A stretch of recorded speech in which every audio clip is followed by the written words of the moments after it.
Notado los pasamanos, qué lindos quedaron. Se ve de show.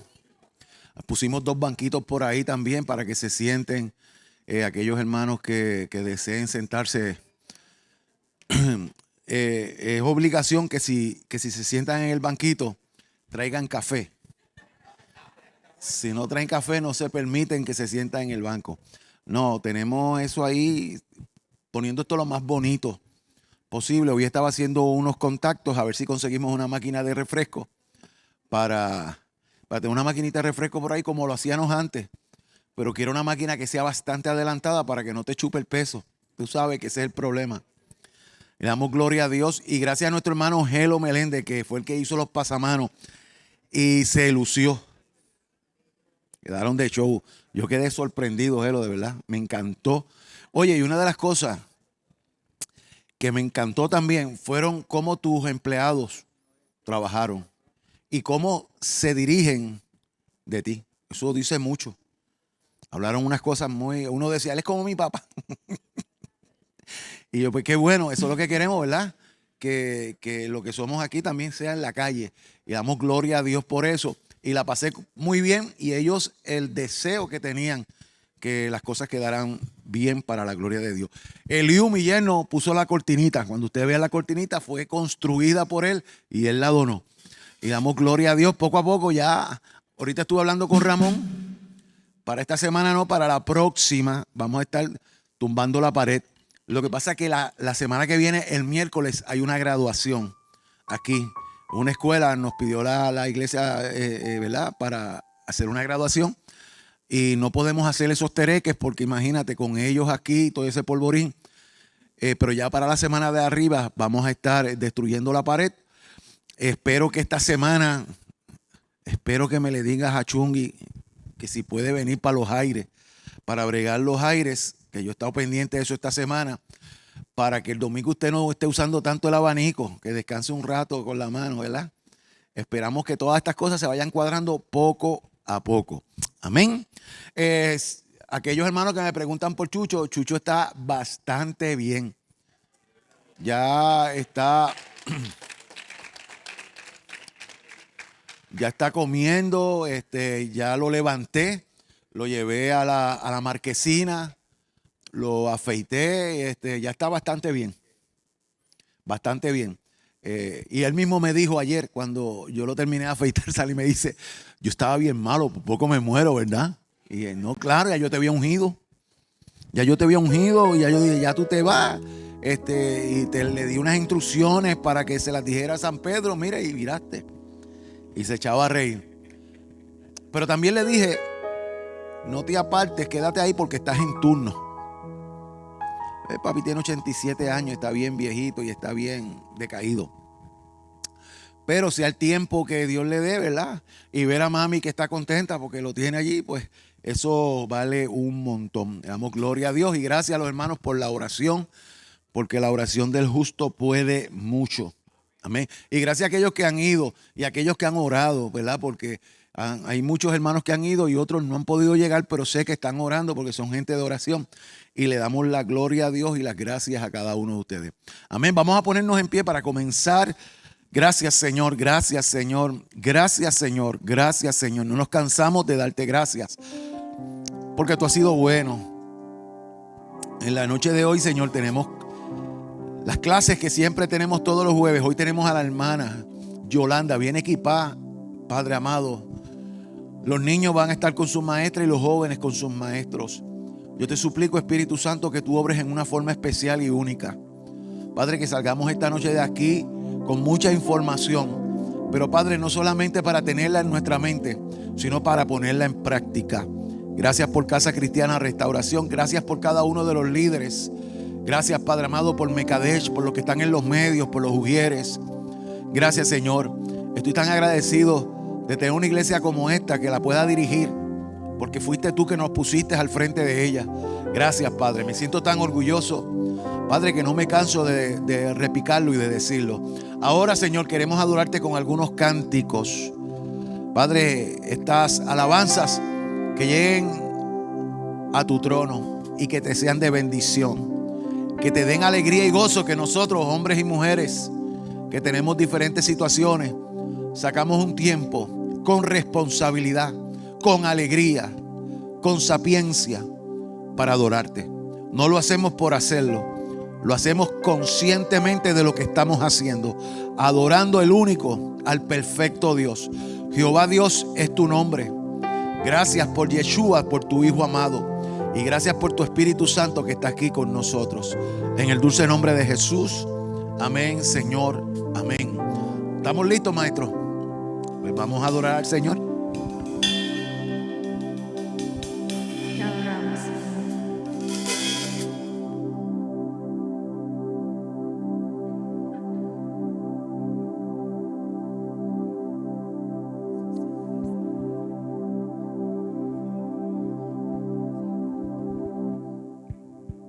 En ti todo es posible, todo lo puedo por la fuerza que me das. Nada es imposible, en ti los ojos se abren, cadenas se rompen, ahora vivo por fe. Nada es imposible.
Gracias, Padre amado. Gracias, Señor. Creemos en ti, Señor. Creemos en tu palabra, Padre amado, porque tú eres el único Dios verdadero, Señor. Tú eres el dador de vida, Padre amado. En este momento, Señor, te presento los diezmos y la ofrenda de esta casa, Señor. Sé tú, Señor, multiplicando, Señor, Padre amado. Son para que esta casa pueda seguir hacia adelante, mi Señor Jesús. Hemos orado en el nombre de Cristo Jesús. Amén.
Gracias, Padre.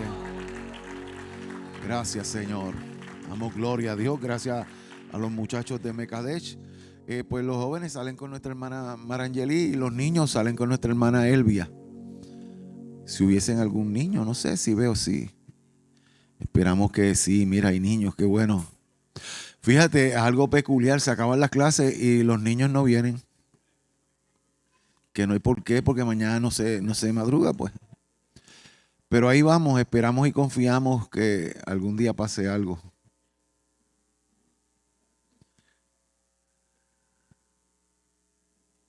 Gloria al Señor. Hoy tenemos a nuestra hermana Yolanda, vamos a recibirla con un fuerte aplauso.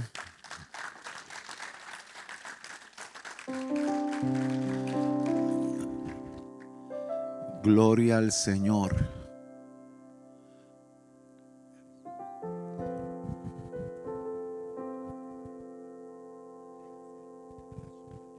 Bendiciones, hermanos. ¿Cuántos están gozosos en el Señor? ¿Cuántos están agradecidos de Dios? Amén. Pues sea intencional y dele gracias a Dios por 3 cositas. Ahí en su asiento. Dele gracias a Dios por 3 cosas. En silencio, piense. Gracias por mis hijos, por mi esposo, por mi trabajo, por mi hogar, por mi descanso, por mis piernas, por mis manos, mis ojos, por mi boca. Te damos gracias, Señor. Te damos gracias en esta noche, Padre eterno. Gracias porque podemos estar aquí, Jehová, hablando tu palabra y escuchando, porque lo que queremos es aprender de ti. Esa guía que nos dejaste para que podamos dirigirnos, Señor.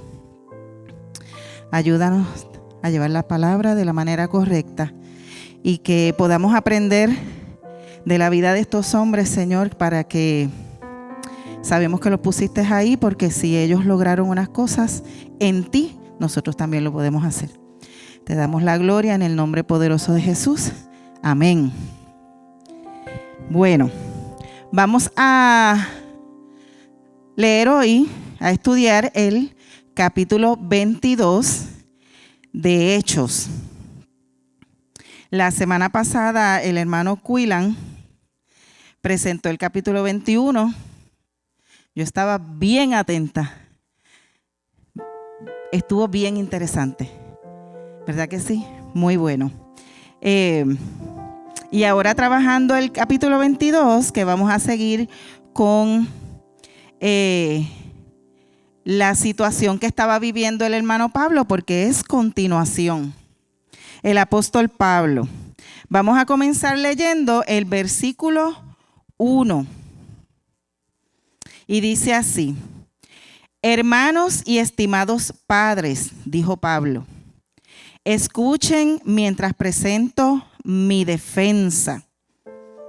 Aquí Pablo comienza diciéndole, cuando habla de padres y hermanos, ¿verdad? Hablando de los hermanos judíos y padres, refiriéndose a los que estaban allí, que eran autoridad, que eran líderes, sacerdotes, maestros, que lo estaban escuchando. ¿Su defensa de qué? ¿Por qué? Ahí entonces vamos a ir al capítulo 21 a dar un pequeño resumen, porque él se tenía que defender. Si pueden pasar la otra diapositiva, que fue lo que nos presentó el hermano Quillan.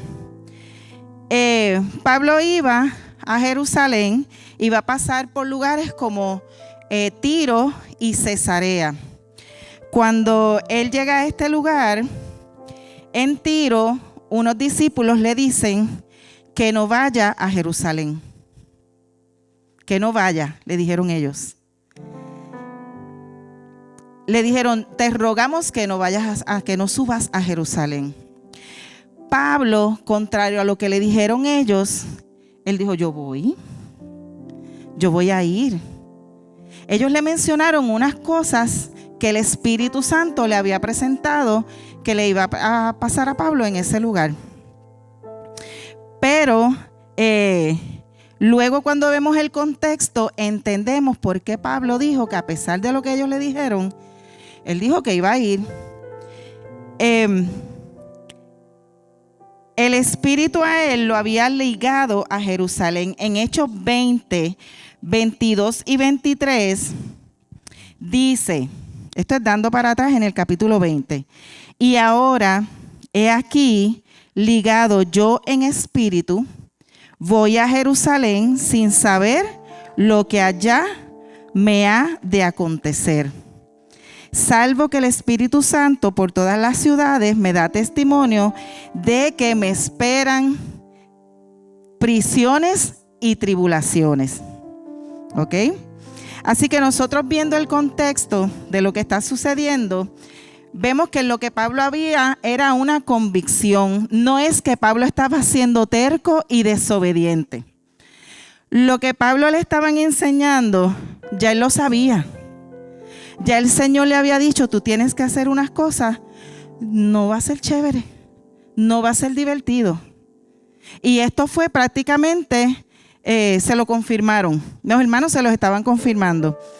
En Cesarea, Pablo se hospeda con Felipe y allí un profeta que se llamaba Agabo le dice que había visto que lo habían amarrado de manos y pies, o sea, tuvo una visión.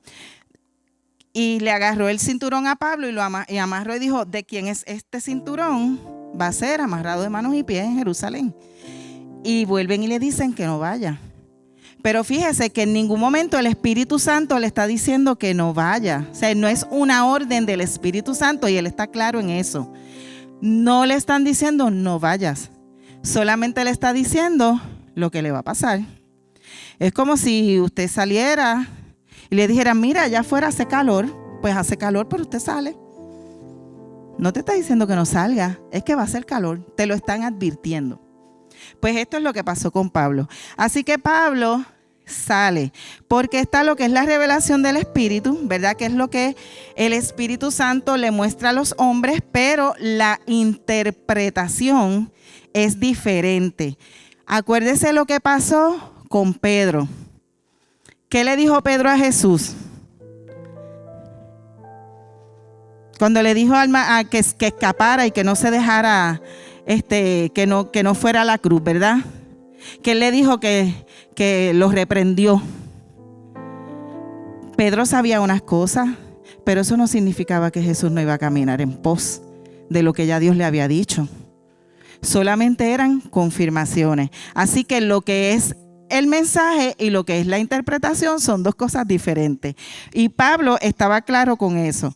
Así que Pablo se va y cuando llega y se reúne en Jerusalén, pues relata que algunos judíos que lo escucharon hablando pensaron que él estaba intentando cambiar, ¿verdad? Como que echar a un lado las leyes de Moisés y que él estaba blasfemando en el templo.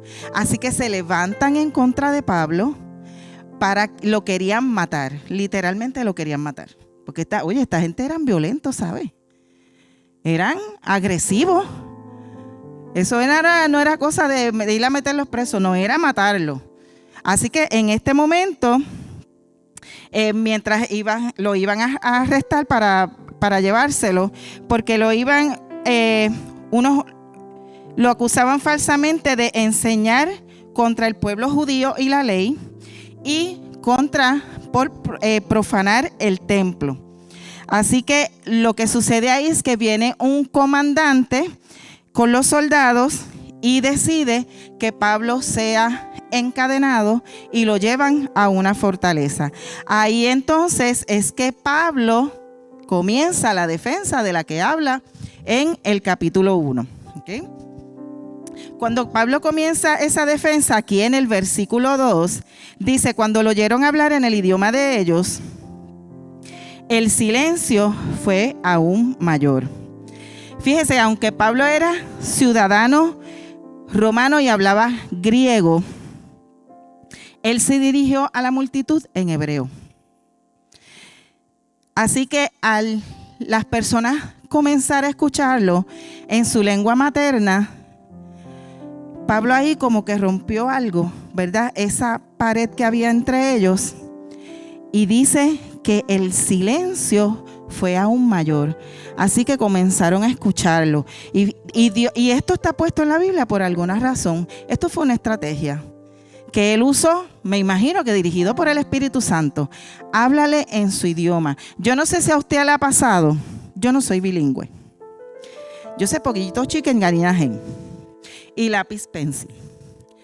Pero yo no sé si a usted le ha pasado que usted ha ido a otro país que no hablan su idioma. Y cuando usted oye a alguien que habla su idioma, yo me siento tan feliz. A ver, yo una vez fui a Walmart y usted no sabe cómo yo le saqué el inglés para hablarle a ese muchacho. Y cuando yo le hablé en inglés como pude, me dijo, sí, allí. Ahora donde quiera, ellos estamos donde quiera.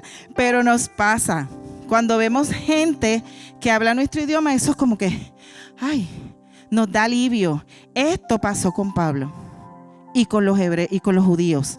Así que el efecto, a pesar, mire, Pablo era un hombre bien preparado. Pablo sabía 4 idiomas, sabía griego, sabía latín, arameo y hebreo. ¿Okay? Así que Dios hace las cosas por alguna razón.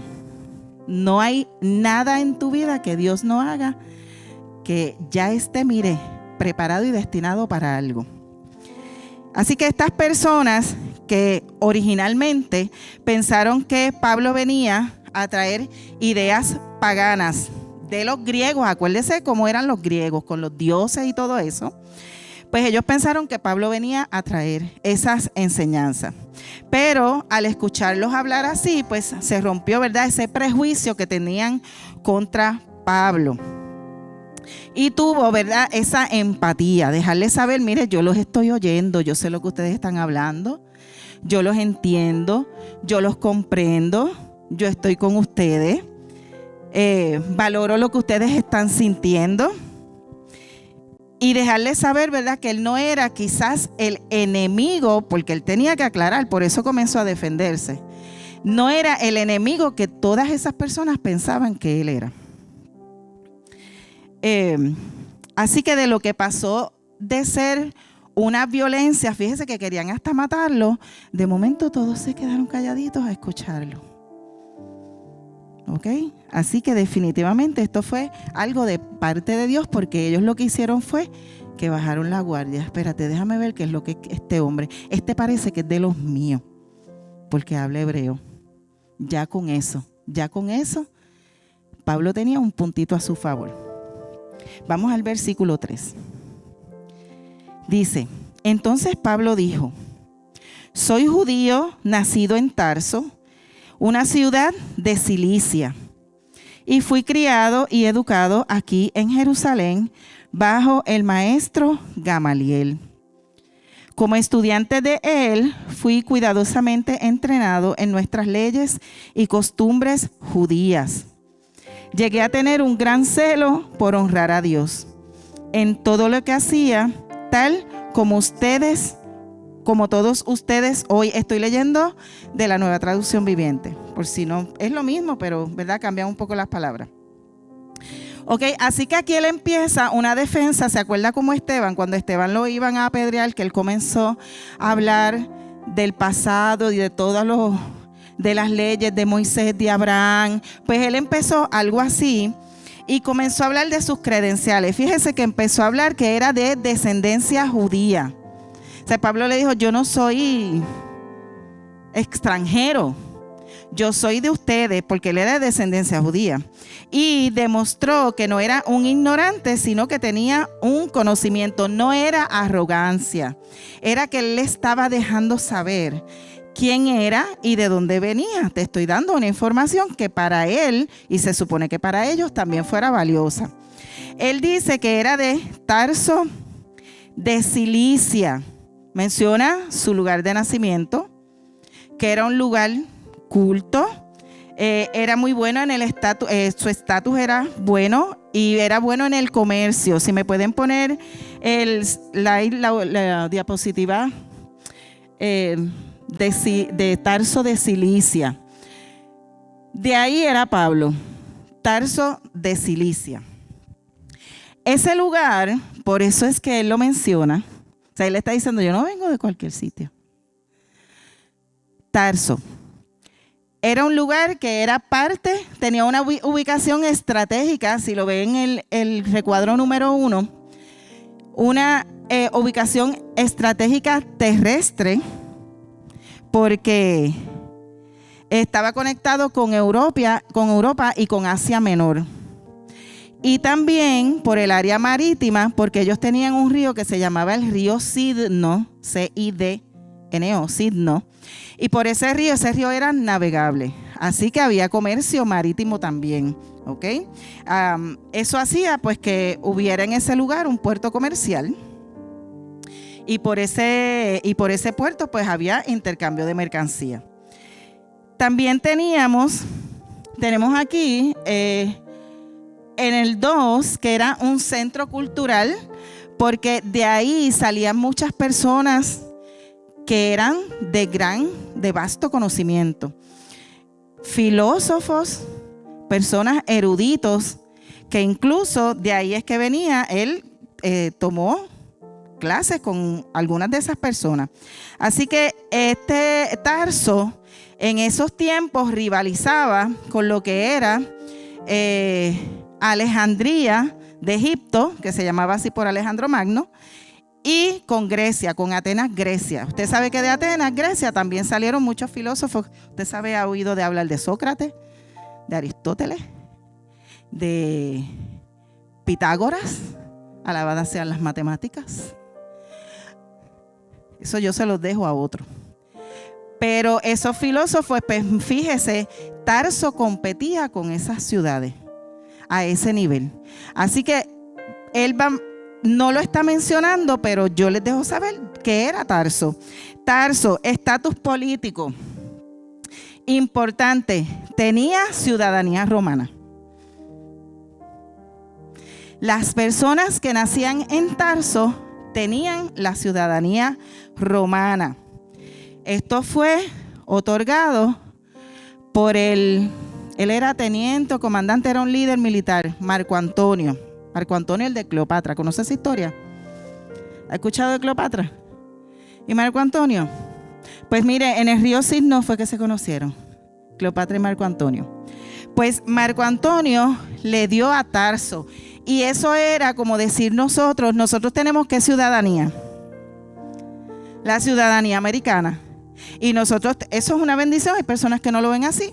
Yo lo veo chévere porque salgo de aquí para allá y no tengo problema.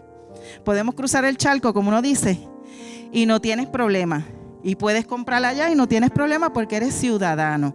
Pues eso mismo le pasaba a Tarso con Roma. Ellos le habían dado ya la ciudadanía, así que si tú nacías en Tarso, igual que naces en Puerto Rico, tienes ciudadanía americana. Si nacías en Tarso, automáticamente tenías la ciudadanía romana. Y era un lugar de una gran economía. Ellos tenían lo que era el silicio, precisamente, que ellos creaban el pelo de cabra. Famosa por el tejido de pelo de cabra, muy resistente.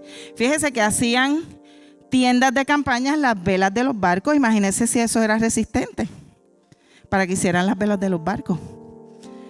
Y la ropa. ¿Ok? Así que quizás de ahí, Pablo era de Tarso. Usted sabe que cuando Pablo estaba ministrando, uno de los oficios que Pablo tenía era hacer tiendas. Así que lo trajo de su ciudad natal, de Tarso. Luego él menciona que bajo el maestro Gamaliel, que es una mención bien importante porque este caballero era un rabino bien importante en su época.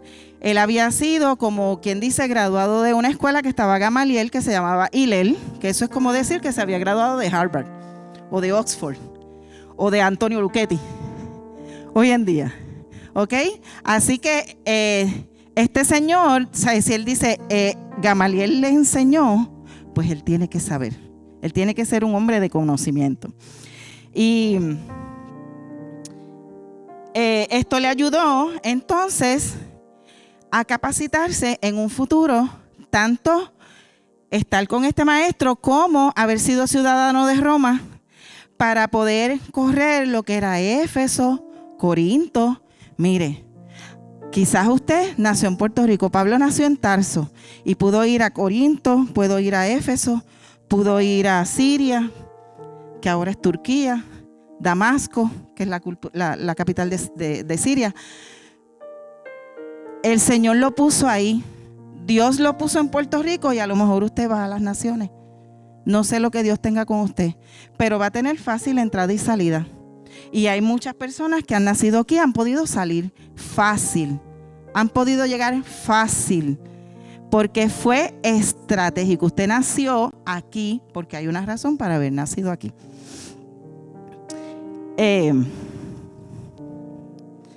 Ok.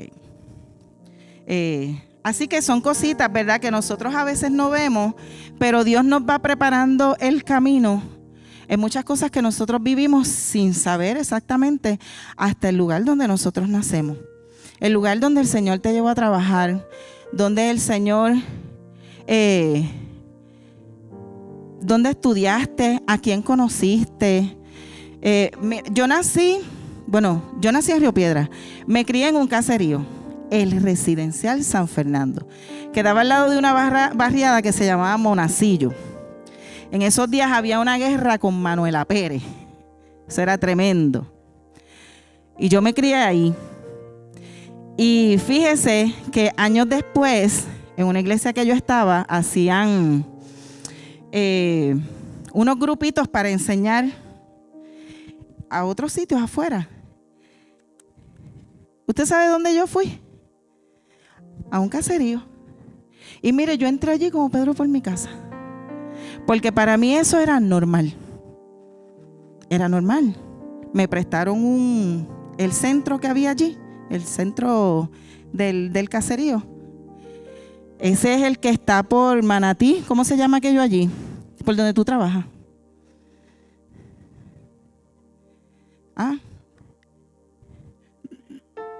Es algo alegre, yo creo. Campo Alegre, allí. Mi intención era darle clase a los adultos, pero lo que llegaron fueron niños. Usted sabe que los niños se van a todas. Pero sí me tocó. Y pues, como le digo, para mí eso fue algo normal. Quizás Dios tenía eso planificado. Algunas personas lo dieron en hogares, yo lo di allí. No fue mucho tiempo, fue como 2 meses, pero lo di. Así que para todo yo creo que Dios nos está preparando de alguna manera. David, y nosotros sabemos que David, antes de matar al gigante y antes de enfrentarse a él, ¿qué hizo? ¿Mató qué?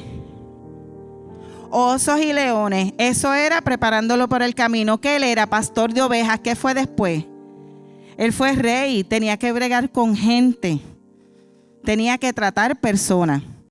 José, antes de llegar a ser primera mano derecha del rey, ¿qué fue? Él estuvo en una cárcel. ¿Y qué fue en esa cárcel? Mano derecha del carcelero.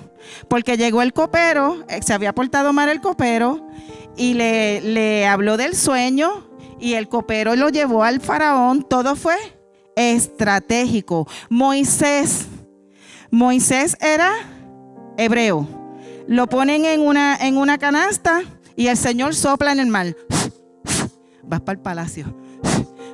¿Por qué lo llevó a palacio? Él lo podía guardar en otros lugares. No, pero es que tú vas a ser libertador de mi pueblo y cuando a ti te toque, tú vas a entrar como Pedro por tu casa a ese palacio. Porque allí está tu hermano, casi hermano, era tío, pero se criaron juntos.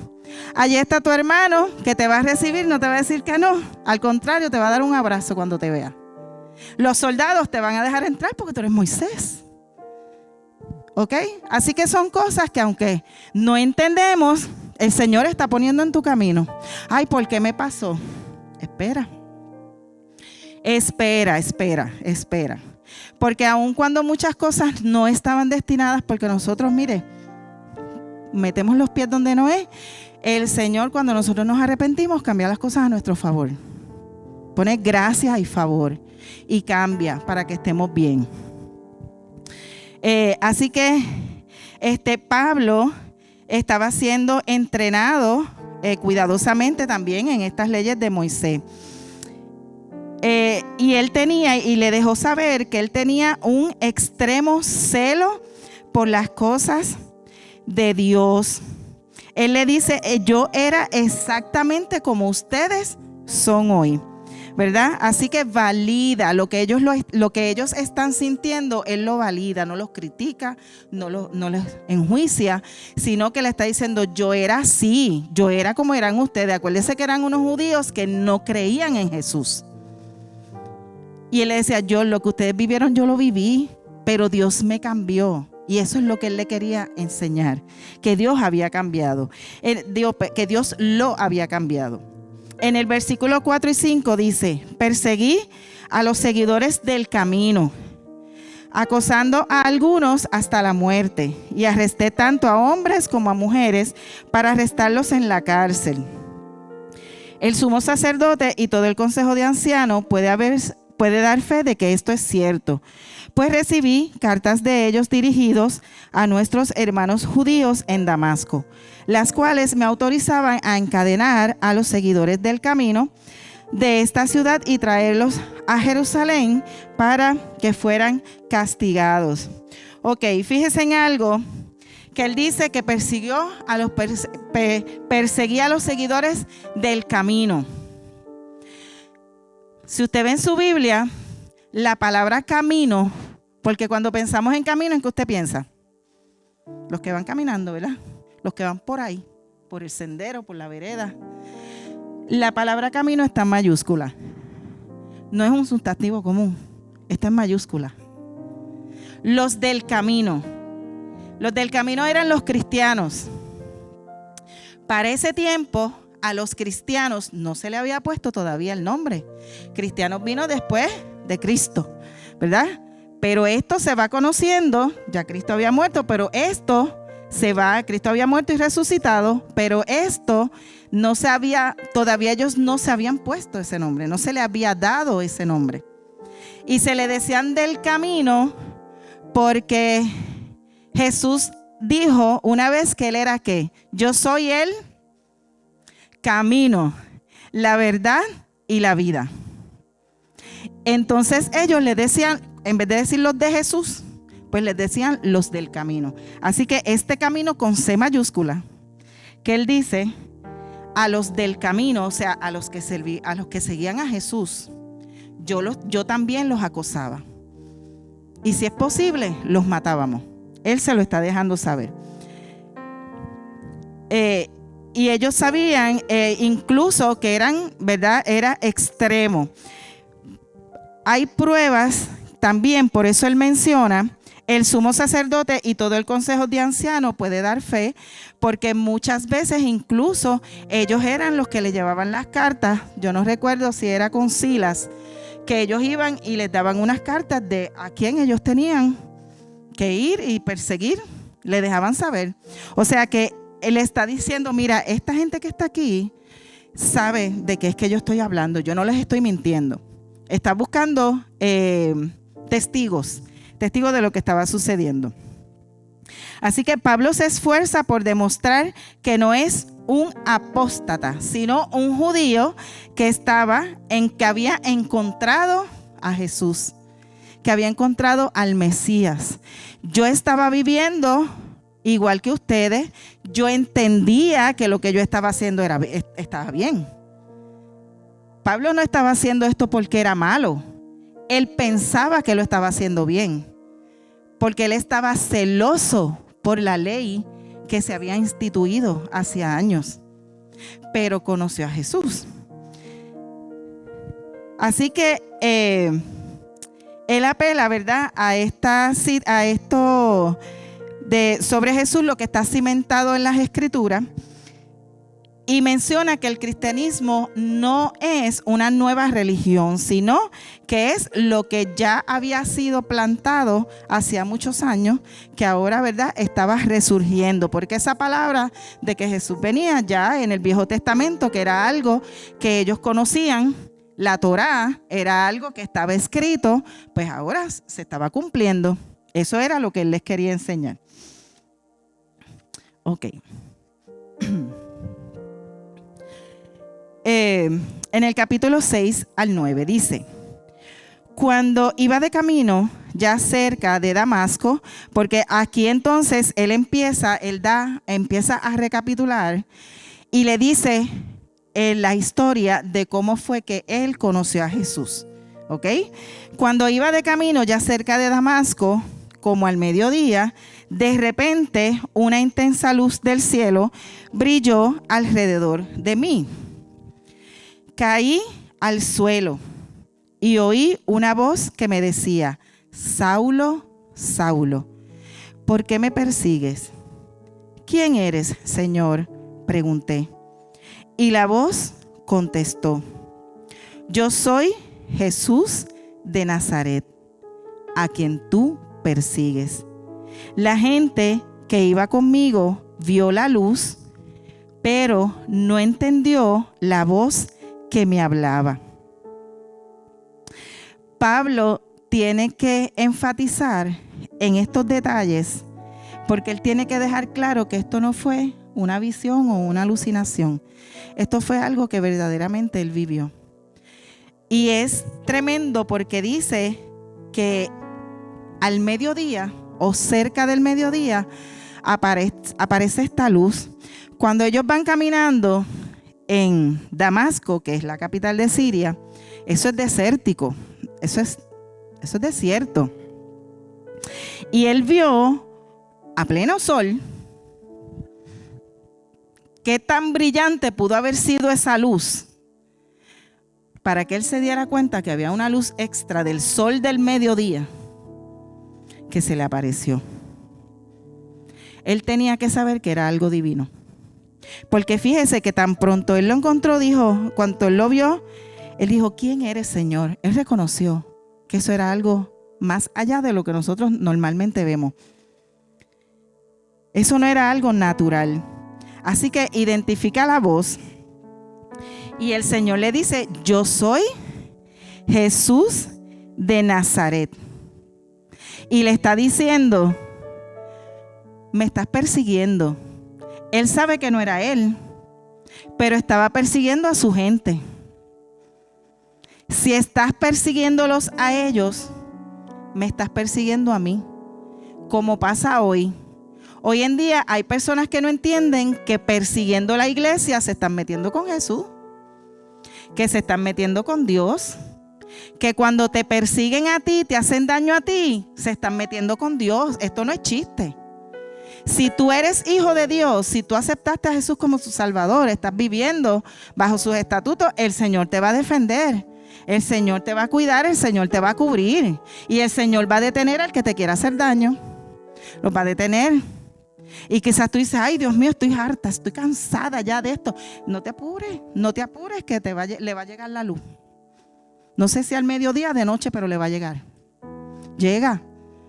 Porque es que a veces el Señor, yo digo que Él da un espacio muchas veces a ver si la misma persona reacciona. Porque no sé si en algún momento, o vamos a decir que sí, ya Pablo había escuchado de Jesús, pero él decidió que no creer. No creer. Antes que Dios actúa de una manera que te cambia así los muñequitos y te vira patas arriba, como decimos aquí coloquial. Antes que eso pase, ya el Señor te ha dicho muchas veces. Ya el Señor se te ha acercado. Ya el Señor te ha hablado. Te está tratando de abrir los ojos sin tener que darte pellizconcito. Si tú miras para atrás, tú vas a decir: ay, yo me acuerdo la vez que me dijeron. Ah, por eso fue que predicaron aquello. Ah, verdad que yo lo leí. Ah, verdad que me mandaron aquel mensaje. ¿A usted no le ha pasado que le han llegado un mensaje y usted se queda así? Sí.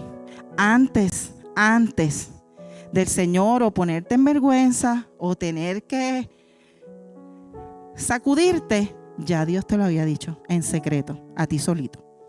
Eso es así. Y esto pasa con Pablo. Así que le dijo, aquí fue entonces que por fin Pablo entiende. Imagínense una revelación tan especial, el mismo Dios hablándole. Pablo entiende que era Jesús.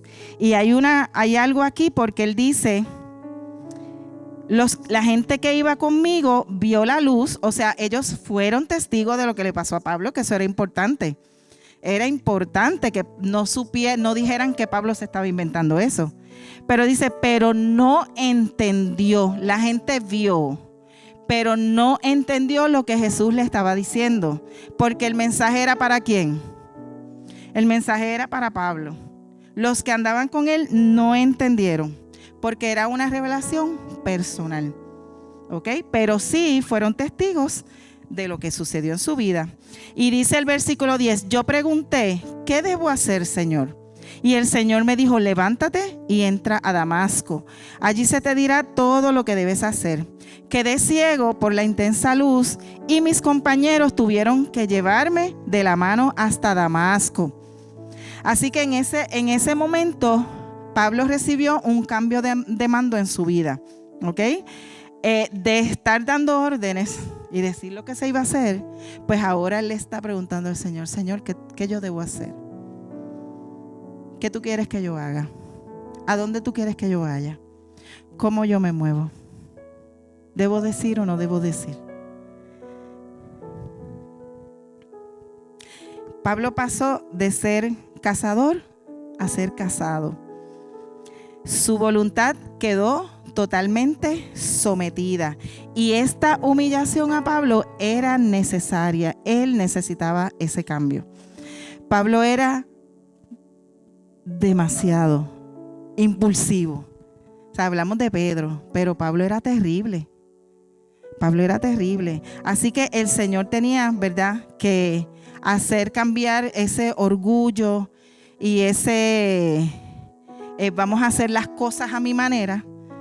Y tenía que humillarlo. Fíjese que la palabra humillación significa efecto de herir el amor propio, el orgullo o la dignidad de una persona, mediante ofensas, desprecios, que no pasó aquí, o demostraciones de poder, que sí pasó. También describe el sentimiento de vergüenza o de evaluación que experimenta quien sufre dicha ofensa. Así que Pablo fue humillado para que entonces cambiara a ser humilde y entendiera lo que ya se estaba predicando. Ser humilde es una cualidad y virtud que consiste en conocer nuestras propias limitaciones y debilidades. Ser humilde no es ser pobre. Ser humilde no es ser pobre.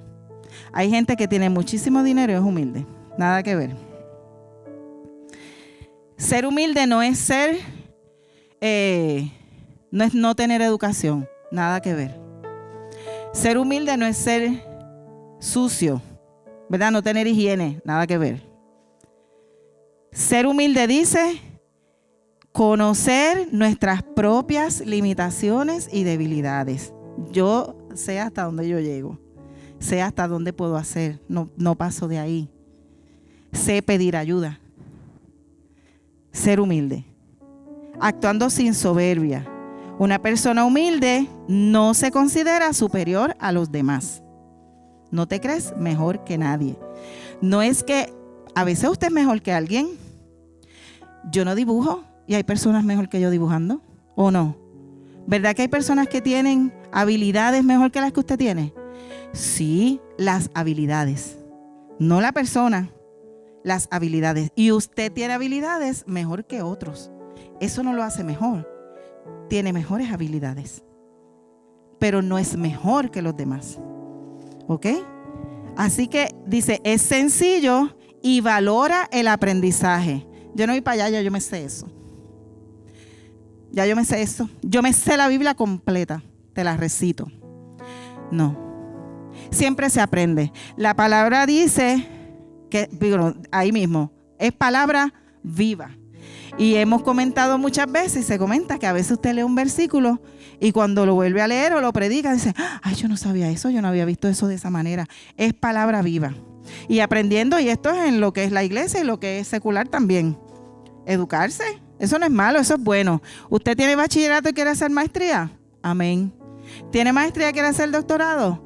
Amén. ¿Quiere hacer otro? Amén. ¿Puede pagarlo? Amén. Amén. Porque eso, ahí no hay vaca que valga. Eso duele al bolsillo.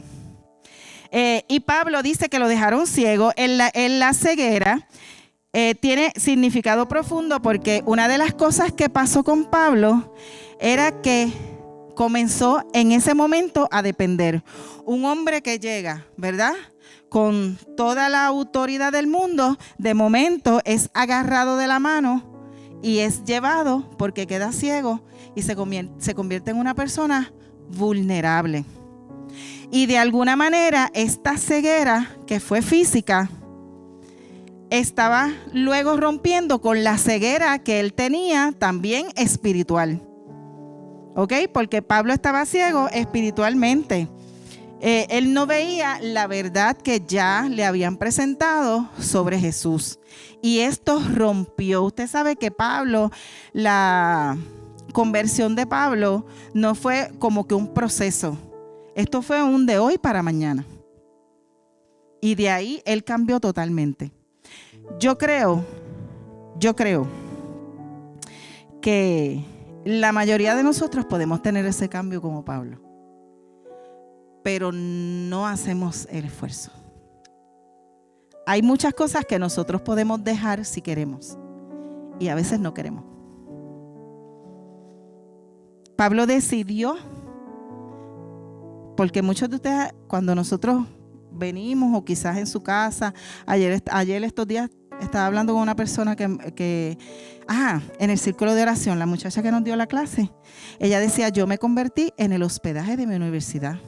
Ella no se convirtió en la iglesia, pero allí fue la revelación del Señor.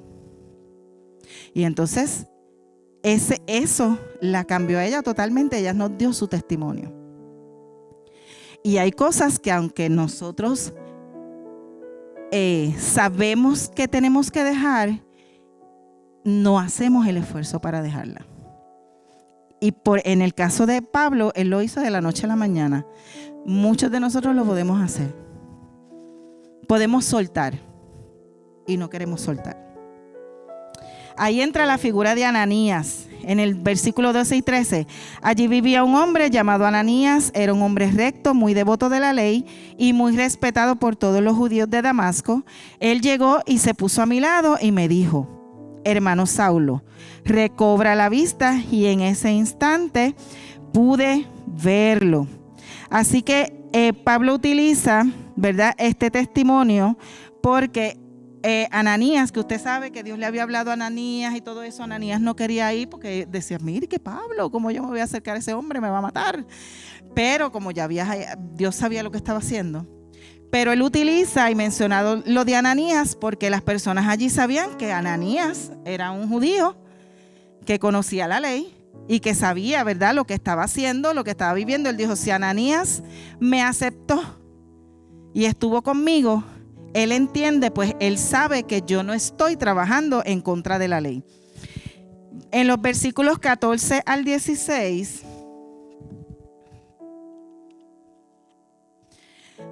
dice: después me dijo: el Dios de nuestros antepasados te ha escogido para que conozcas su voluntad y para que veas el justo y lo oigas hablar. Pues tú serás testigo, le contarás a todos los que has visto y oído. ¿Qué esperas? Levántate y bautízate. Queda limpio de tus pecados al invocar al Señor.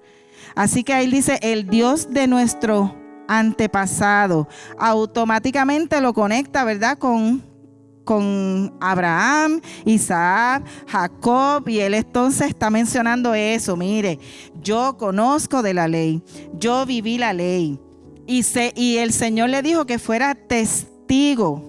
Ya no era lo que él había aprendido, ahora él iba a hablar no según mi conocimiento, sino mi testimonio de vida.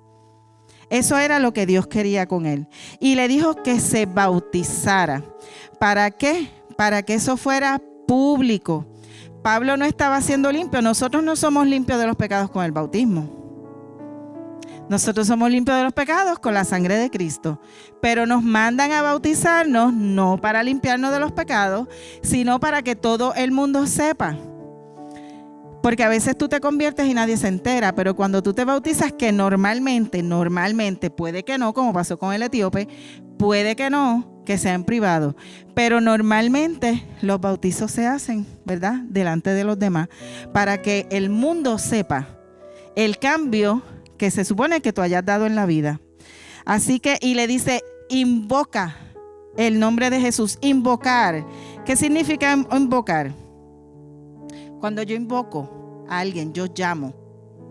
Llamar, suplicar, apelar a una fuerza divina, con el hecho de pedir ayuda para justificar una acción. Así que era un acto de adorar. Tú ahora vas a adorar a Dios. Tú vas a pedirle a Dios. Tú vas a llamar a Dios. Cuando tú necesites, tú vas a ir a Dios. Ya no vas a ir a tu conocimiento, ya no vas a ir a la filosofía. Ahora tú vas a ir a Dios. Te toca invocar, te toca bautizarte. Así que terminamos el testimonio de Pablo, que él les menciona, porque él les quería dejar saber, mire, quién yo era, lo que pasó, por eso él ahora era testimonio, qué pasó en mi vida y quién soy ahora, porque estoy aquí, qué es lo que quiero hacer. Yo era como ustedes, pero Dios hizo un cambio en mí. Jesús es real.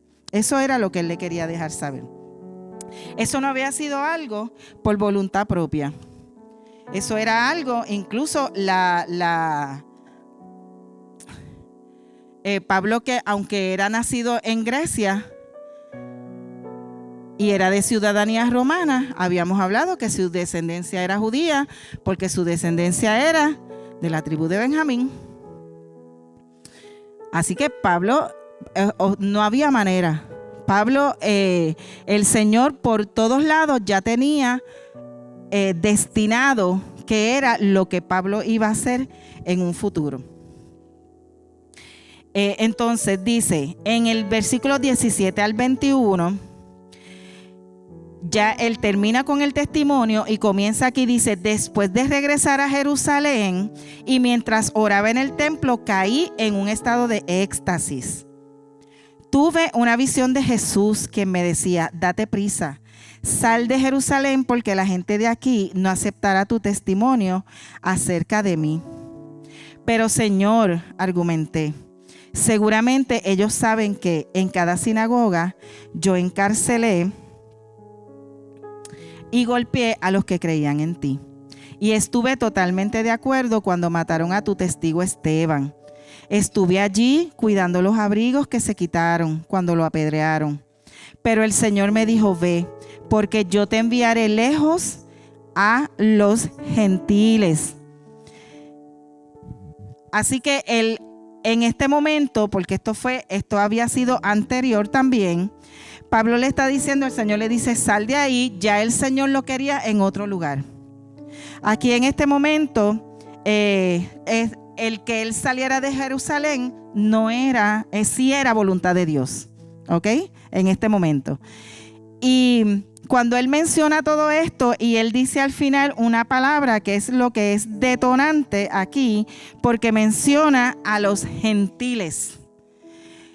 Para ellos, acuérdense que los judíos vivían, ¿verdad?, con esta mente cerrada de que los únicos que iban a ser salvos cuando viniera el Mesías, porque para ellos el Mesías no había llegado. Incluso para muchos, usted sabe que todavía el Mesías no ha llegado. Ellos todavía piensan, ellos están esperando el Mesías para que se pueda, ay Dios mío, construir el templo. Todavía están esperando el Mesías.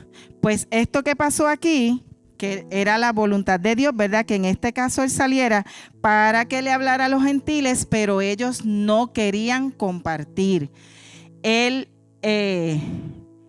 evangelio, la llegada del Mesías o la salvación con personas que lo que llamamos gentiles podrían ser los extranjeros o los que no eran circuncidados, eso eran gentiles. Y eso para ellos en ese momento también entonces se forma nuevamente un caos, porque para ellos es una blasfemia que él esté allí diciendo que ellos, esa salvación se va a compartir también con los judíos, con los gentiles. Eso ellos lo veían como una traición. Aquí en los versículos 22 y 23 dice: la multitud escuchó hasta que Pablo dijo esta palabra.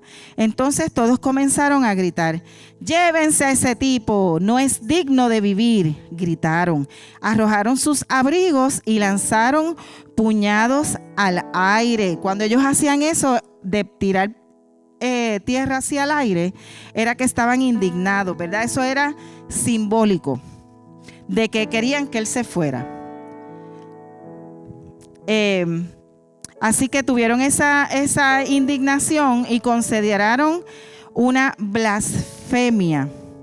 Y que Pablo, ¿verdad? Respecto a lo que Pablo había originalmente, que ellos habían bajado la guardia cuando Pablo comenzó a hablar. Entonces, al él mencionar cuál era el propósito para lo que Dios lo había enviado, entonces ahí vuelven ellos a levantarse en contienda en contra de Pablo. Y en el capítulo 24 al 27 dice: el comandante llevó a Pablo adentro.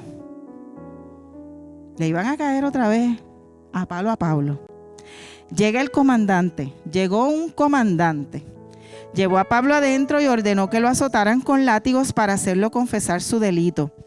Quería averiguar por qué la multitud se había enfurecido. Cuando ataron a Pablo para azotarlo, Pablo le preguntó al oficial que estaba allí: ¿es legal que azoten a un ciudadano romano que todavía no ha sido juzgado? Ya lo tenían amarrado. Cuando el oficial oyó esto, fue al comandante y le preguntó: ¿qué está haciendo?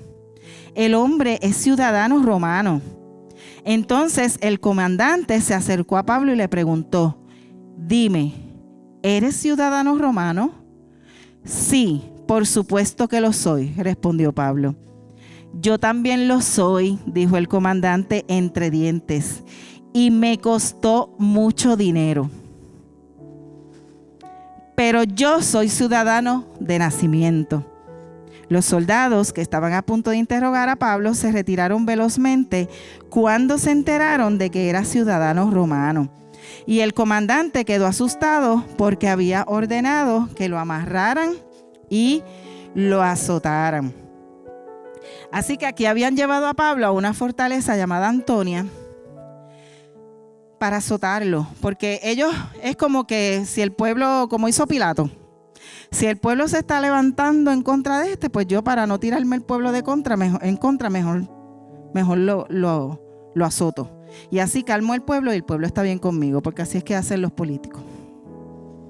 Algunos.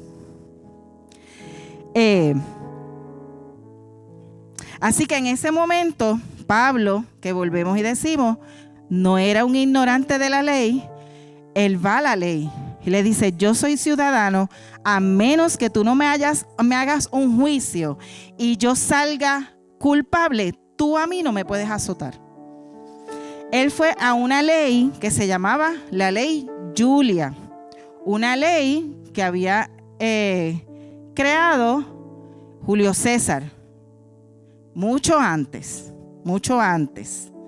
porque antes, cuando originalmente el imperio no era imperio, era república, y cuando Julio César estaba no era imperio, era república, ¿verdad? Aquí por ejemplo, que se tiene el gobierno, se tiene la Cámara de Representantes y se tiene el Senado. Antes de ser imperio, de que hubiera un emperador, pues eran los militares los que dirigían. Y Julio César era militar, pero tenía también que estar con el Senado y en ese caso el magistrado. Para ese tiempo se había creado lo que era la ley Lex Julia, que nosotros tenemos la Lex Jury, ¿cierto? La Lex Jury, que dentro de la Lex Jury usted entra a internet y usted va a ver todas las leyes habidas y por haber. Incluso está la ley de la libre religión. Y allí mismo dice que la ley y el Estado están separados, la religión y el Estado están separados. Y usted entra al Lex Juris, aquí, Lex Juris, y está la Constitución. Y allí usted va a ver todo. Pues ellos tenían la ley Julia. Y en esa ley Julia decía que a ti no te podían azotar si eras ciudadano romano, a menos que fueras enjuiciado y salieras culpable. Pablo se lo sabía. Así que él no apeló a misericordia. Dijo, no, por favor, no me mates. No. Él dijo, busca la ley. Te vas a meter en un problema. Y entonces ahí cuando ellos vinieron, empezaron a interrogar. Mira, este ciudadano, no te metas con él. Él hasta se asustó. Dijo, espérate, porque si él se atrevía a hacer algo en contra de Pablo por ser ciudadano romano, él podía ser destituido de su cargo. Podían hasta matarlo si él hacía eso en contra de un ciudadano romano. Así que Pablo apeló a su conocimiento. Un conocimiento que a veces nosotros tenemos y en el momento indicado el Señor nos los trae. Porque de momento yo no me acuerdo de nada y el Señor, a veces yo hablo con Vali y yo, es que eso fue el Espíritu Santo. Porque es que yo no sé de dónde yo me saqué eso. Yo no sé de dónde salió, si eso yo no hablaba de eso hace años y me llegó en ese momento. Es el Espíritu Santo. Es el Espíritu Santo. El Espíritu Santo nos va a cuidar. Amén. Así que era un crimen grave azotar a esta persona.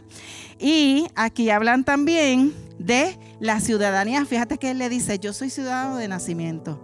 Pues yo también y me costó dinero. Qué poca vergüenza. Mira, había corrupción. Vendían la ciudadanía. ¿Usted puede creer una cosa como esa? ¿Alguna vez usted ha visto corrupción en su vida? Pues mire, allá había. Aquí no hay, en Puerto Rico no, pero allá había. Vendían la ciudadanía. Subió un hombre que se llamaba Claudio y ese Claudio comenzó a vender la ciudadanía, mire, para ganarse un par de pesitos, para hacer algo por ahí para que la gente vaya a la playa y eso. Comenzó. La ciudadanía romana se podía conseguir si nacías allí, automáticamente en Tarso o en Roma.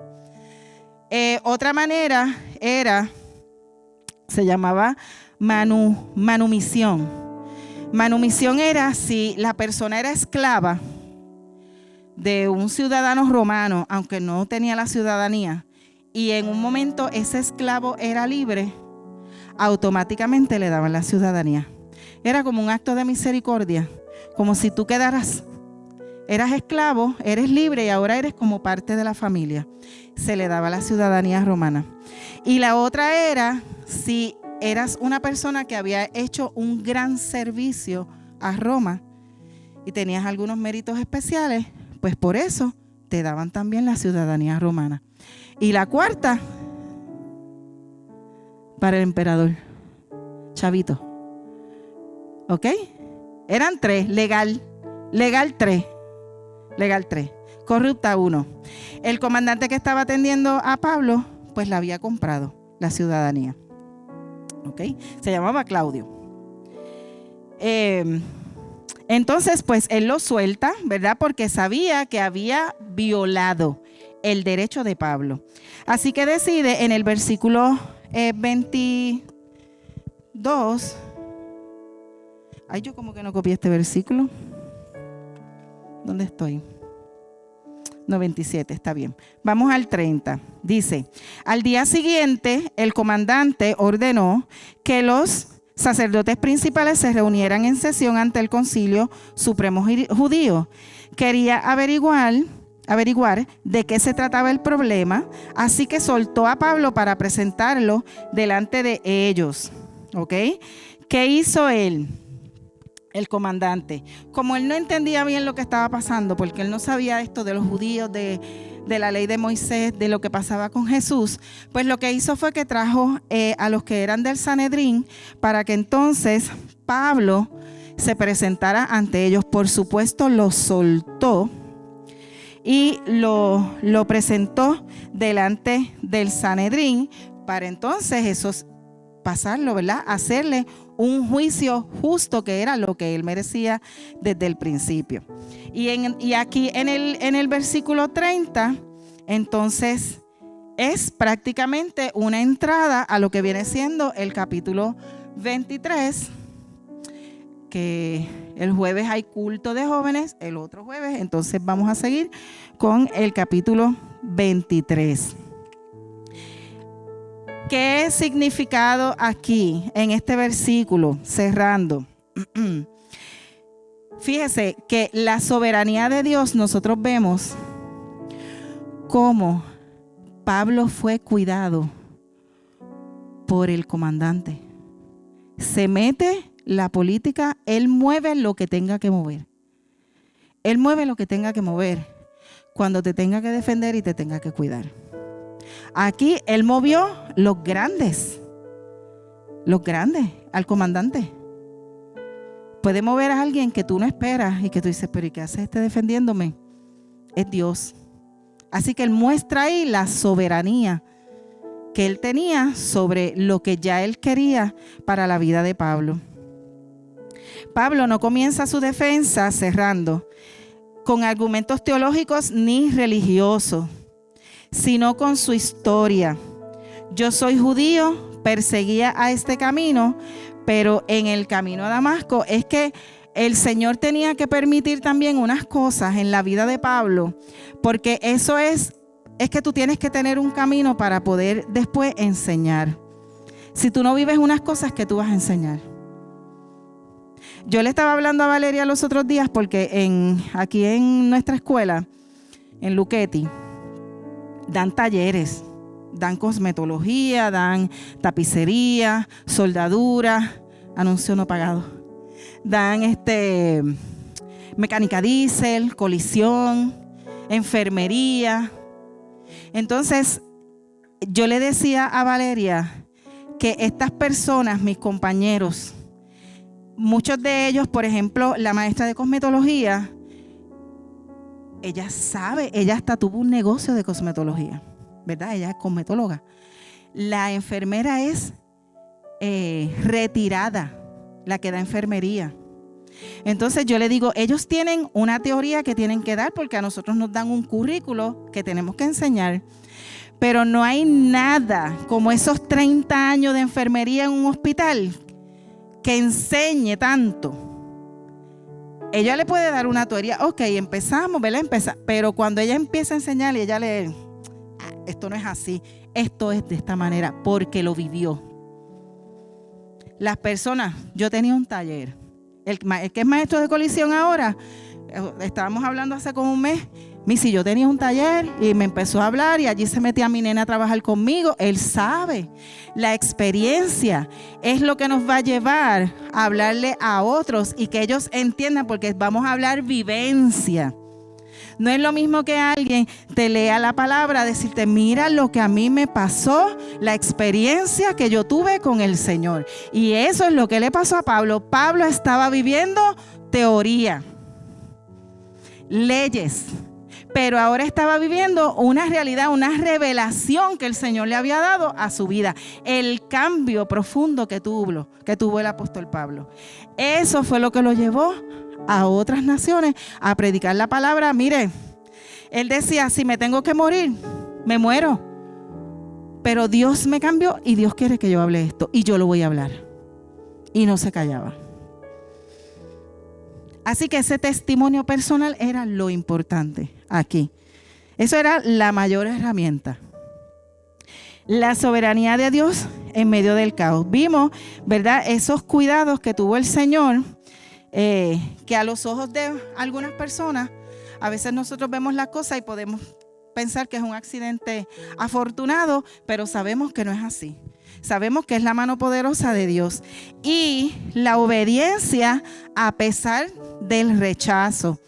El capítulo termina con Pablo ante el concilio, que es visto como un traidor, pero Pablo sabía que predicar a los gentiles le iba a costar su reputación, a lo mejor su vida, pero eso a él no le importó. Por encima de todo, su fidelidad a Dios fue lo que lo hizo moverse, ¿verdad? Esa palabra que le dijo, serás testigo ante todos los hombres. Así que hasta aquí nosotros tenemos en el apóstol Pablo, wow, una enseñanza grandísima de las cosas que nosotros podemos hacer y de que no tenemos que tener miedo. Porque si el Señor te manda a hacer algo y te dice que te va a cuidar, Él lo va a hacer. Lo vimos aquí, lo hemos visto. La palabra está llena de esas experiencias. Amén. Ok, pero ahora, usted sabe que yo doy exámenes. Vamos para un examen. Yo necesito que usted haga algo. Mire, usted ve eso que está ahí. Usted tiene teléfono, celular. Usted tiene un buscador de Google o Firefox o Edge, que usted puede entrar esa palabrita que dice Kahoot, K-A-H-O-T-T. Entre, no tenga miedo. Entre Kahoot, Elvia. Kahoot. Mira a ver quién se atreve. Entra a su teléfono. Si no quiere jugar por el teléfono, pues no hay problema. Ahí cuando lo presentemos usted lo ve. Pero busque, si quiere busque Kahoot, busque Kahoot. Cuando salga Kahoot le va a salir esa pizarrita que está ahí. Dice que usted tiene que entrar un número. Es que vamos a hacer lo que yo hago siempre, ¿verdad? De esa selección múltiple para hacer el examen de la lección, pero lo vamos a hacer digital, como se hace con los nenes en la escuela.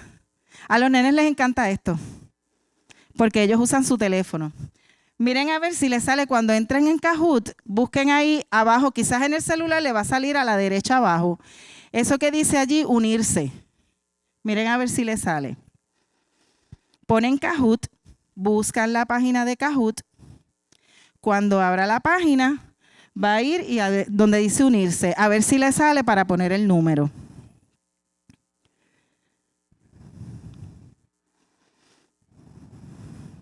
¿Le salió? Ok, ajá. Ok, mire, el número que yo le voy a dar, escuche, no lo ponga todavía, espere.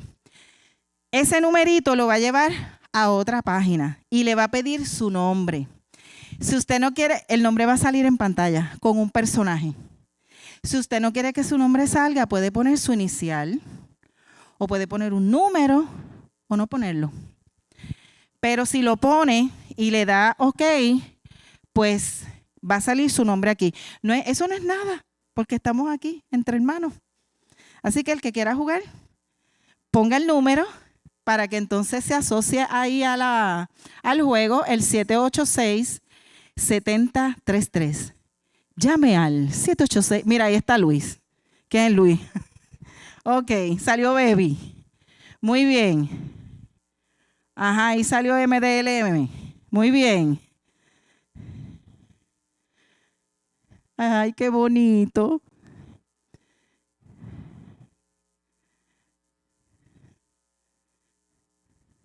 Qué chévere, qué chévere. Si usted no entra, tranquilo, porque lo hacemos juntos desde acá. Mira, Lesbia. Lesbia, me gusta tu gorro, Lesbia. Coyote. ¿Quién será Coyote? ¿Quién será? Puso un seudónimo. Eso también lo puede hacer, ponga un seudónimo.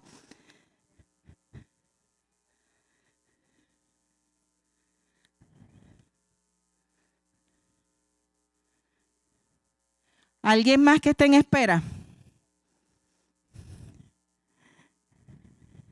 Esta Nora tiene corona y todo.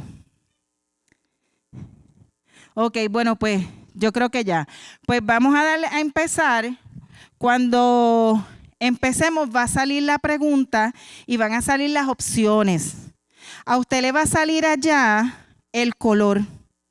Usted va a ver las preguntas en la pizarra y las opciones y le da al color que usted cree que es. ¿Ok? Bueno, pues vamos a empezar. Eso ahí, él va a correr. Salud.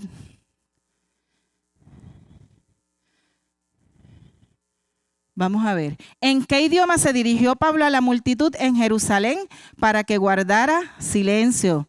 Rojo, hebreo, amarillo, siria, azul, latín, verde, griego.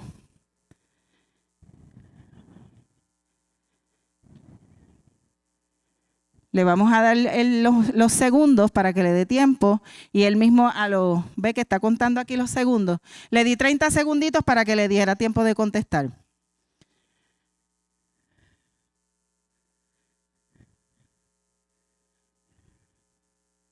Vamos a ver.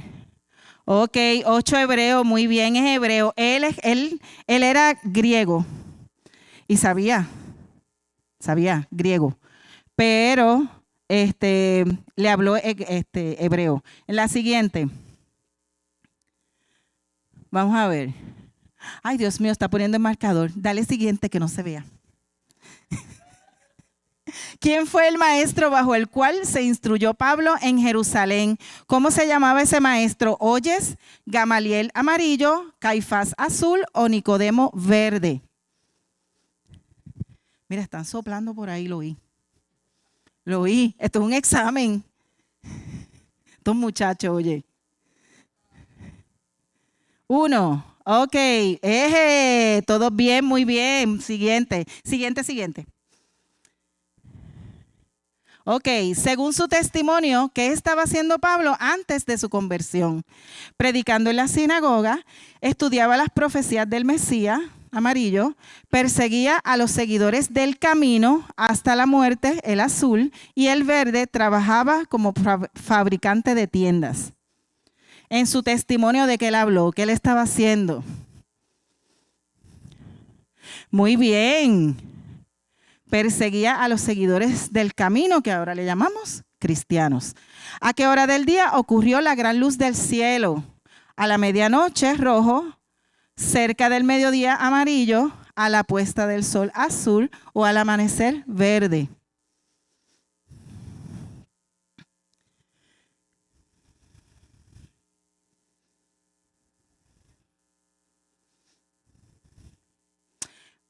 Muy bien, alguien no contestó.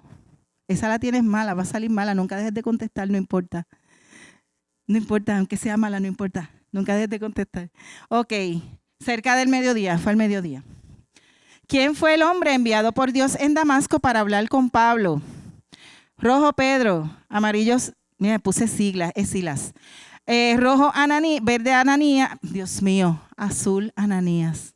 Verde, Bernabé.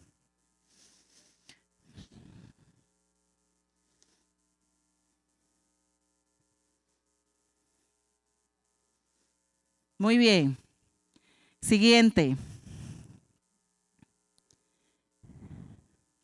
¿Cuál fue el mensaje de Ananías respecto al propósito de Pablo? Que debía regresar a estudiar con Gamaliel, rojo, amarillo, que sería testigo del justo ante todos los hombres, amarillo, que debía ser el nuevo sumo sacerdote, azul, o el verde, que debía quedarse en Damasco para siempre.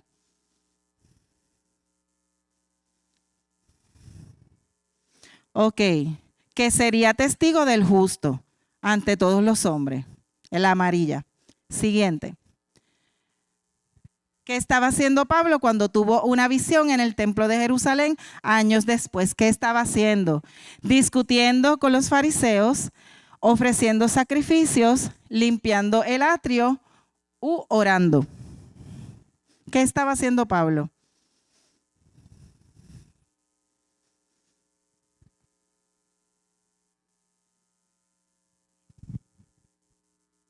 Estaba orando.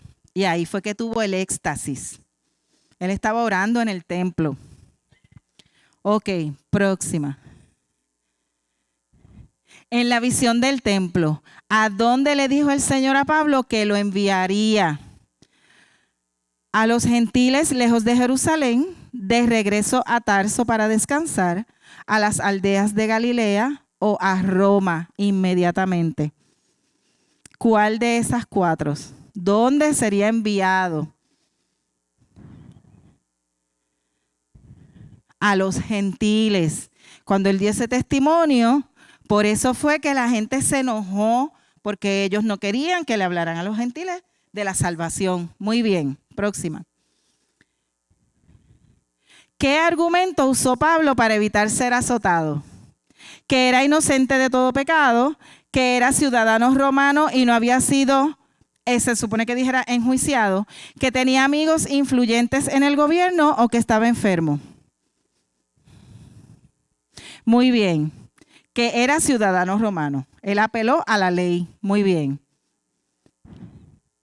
Vamos para la 10. ¿Cómo obtuvo el comandante su propia ciudadanía romana? ¿Por mérito militar?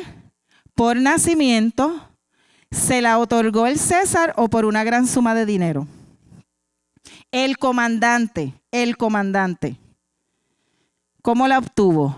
Por una gran suma de dinero. La compró. Muy bien.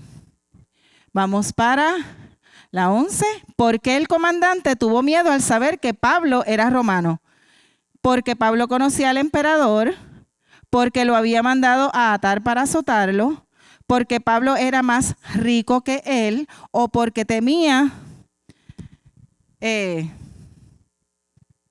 está mal, está incompleta. No es la verde. Tiene 3 opciones. La roja, la amarilla o la azul. Muy bien. Se asustó porque había actuado en contra de la ley. Y la última,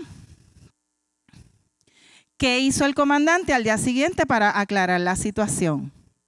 Envió a Pablo a Roma inmediatamente, se unió a Pablo para seguir predicando, lo entregó a la multitud para que decidieran o lo soltó y convocó al concilio para presentarlo.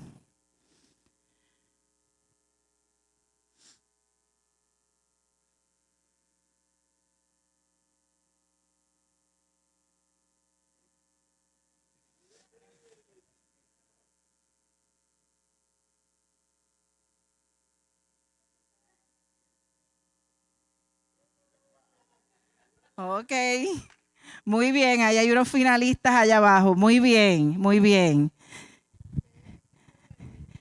Qué bueno, aprendimos, ahí se ve. Bueno, los dejo con el pastor, muchas gracias por su atención, que Dios los bendiga mucho.